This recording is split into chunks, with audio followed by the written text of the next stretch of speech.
Hi everyone, welcome back to our channel. In today's video, I'm going to show you how to download the PayPal app on your mobile phone. It is a very simple process, so let's dive right in.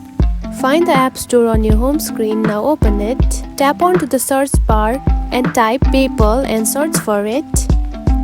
Now here you can see the PayPal on the second option, now select it. Then to download the app, simply tap onto the Get button right here. Now the app will ask for your confirmation and confirm it. Wait for a few minutes and the app will be downloaded to your mobile phone. Now you can see the app has been downloaded. Tap onto the Open button to open the app. Now you can see the app has been opened. Now you can also find the app on your home screen just like this.